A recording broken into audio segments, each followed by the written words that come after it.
Hello, my name is Ray Capote for the Misfits Mystique. Cheers and welcome. So the name of this episode is I Have the Gloom, and I'm covering this amazing book by Ralph L. Roberts, Chris Jacobs, and Hap Roberts. Chris Jacobs was an IT specialist, and Hap Roberts is the nephew of Ralph L. Roberts. George Cukor is very famous because he did Gaslight, he did Philadelphia Story with Cary Grant and Jimmy Stewart, Katharine Hepburn. In Gaslight he worked with Ingrid Bergman and many other films. And not only did he direct this movie with Marilyn, Let's Make Love, and then John Huston did Misfits, and after that, the final film that Marilyn worked on was again George Cukor, which was never finished. And on that last film, Dean Martin worked on that with Marilyn. And Dean Martin was working on the film that brought Ralph Roberts to Hollywood to work on. So Ralph Roberts had a small part in Bells Are Ringing with Dean Martin, and at this very time in December of '59, Marilyn was working on Let's Make Love with George Cukor, and then George Cukor directs both of them in Something's Gotta Give, Marilyn Monroe's final film. And I'm talking about Dean Martin and Marilyn Monroe, which they didn't finish, and Marilyn unfortunately died during that production. She left the set for a while. There was negotiations. She was not feeling well, and apparently she wanted more pay, and then she eventually died. So in this episode, I Have the Gloom, and that's what Ralph L. Roberts titled it. We're discussing how, now this is approaching Christmas time, the holidays in 1959. So on this particular massage session, Marilyn was telling Ralph Roberts that, Arthur Miller's family is going to be coming out to Los Angeles, and I'm really excited about that. I'm very close to his kids. And I want them to have a really good time here in LA, and I'm thinking of taking them to the studio and watch and have them watch the whole process. But the problem is that, we're doing a lot of wardrobe tests, so all they're going to see is me changing into one dress and then going back and changing into another outfit. And I would love to see that, I'm sure you would too, but she thought they would be terribly bored. And then also I'm going to be doing a lot of dancing sessions with Jack Cole, my choreographer. But she said, I'm going to be doing the wardrobe stuff, I'm going to be doing the choreography, and we're going to be just working the moves over and over and over with Jack, and that's going to be really boring. But what's going on over there at MGM, because recall, Roberts was working on Bells Are Ringing with Dean Martin and Judy Holliday.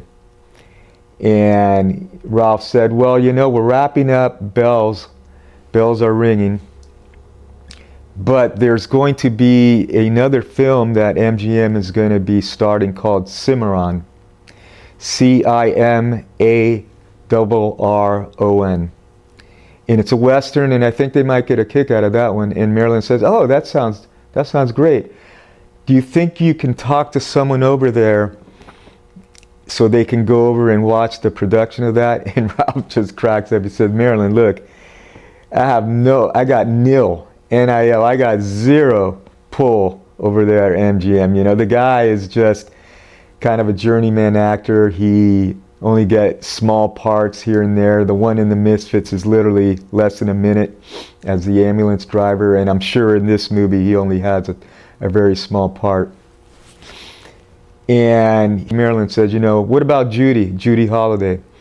Can she maybe arrange something? And Robert said, I'll talk to Judy and I'll ask her if she can get that situation set up for Arthur Miller's Kids. When he talks to Judy Holliday, she just cracks up. And she goes, "Are you kidding me? Marilyn Monroe is asking you to ask me." This guy by the name of Benny Thau, I think he was the head of MGM or one of the important guys there. She wants me to talk to Benny to get Arthur's Kids in here to be able to watch a movie. She's Marilyn Monroe. And so Marilyn calls over there to Benny Thau, and he goes, "You know what? Consider it done." You know, so of course, but it just comes to show, the more I learn about Marilyn Monroe, that she truly was, I don't think she really understood the magnitude of her stardom. You know, everyone said she was just such a nice person, unassuming. Like when she met Judy Holliday in New York on 54th Avenue, bumped into her and said, "Hey Judy, I mean Mrs. Holliday," very respectful. And a lot of people think that might have eventually contributed to, you know, her death, because she was such a likable and nice person that I think everything grinded her down. In fact, I saw a Robert Mitchum interview with Jane Russell, and he said, "You know, Jane here, she'll take him on." And Jane said that herself. "I'll take him on. You know, I'm fire and brimstone. But Marilyn, if there is an issue with the executives or anything going on with other actors or whatever, she would internalize it, and she would actually cry." Very sensitive person. So Marilyn ends up getting that resolved for Arthur's Kids. And then on another night, she told the first day that they had the choreography, that night she told Ralph, "You know, it was pretty arduous. There was a lot of exercise going on, and I was worried I wouldn't be able to keep up with Jack Cole, the choreographer. And he said to me, 'Marilyn, you look great. I've never seen you in better shape.'" And she told Roberts that, "And I expected to be sore, and I'm feeling terrific. So thank you for your massages. I'm glad you're out here in LA, because it's made all the difference. And I'm not sore, and I'm doing these dance moves, and Jack Cole is really pleased with the work I'm doing on the choreography." So we go forward, and 2 nights before, recall this is December of 1959, and Arthur Miller's Kids are going out to LA for the holidays to see their father and Marilyn. 2 nights before they're arriving, and this is a different massage sessions, Roberts notices that Marilyn is completely quiet, just in a deep silence, he quote unquote. And she was in a complete different mood on this night. On the other sessions, he said she was very talkative, she was very excited about the holidays and Arthur's Kids coming out, and all the progress that she was making on Let's Make Love with the dance moves and the choreography. But on this night, completely silent, didn't say a word. And at that moment, Ralph Roberts recalled another massage session with Marilyn Monroe, where they were discussing how he went out to the desert at Palm Springs with Paula Strasberg, and Marilyn asked him, "How'd you like the desert?" And he said, "I loved it. Love the desert. Love Palm Springs." And she says to him, "Yeah, I love the desert. I love the ocean.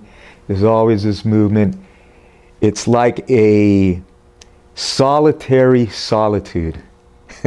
He put that in the back of his mind. He didn't know exactly, he was unclear what she meant by that. And then after that, he heard 2 sentences that he says here, he heard all he knew too well.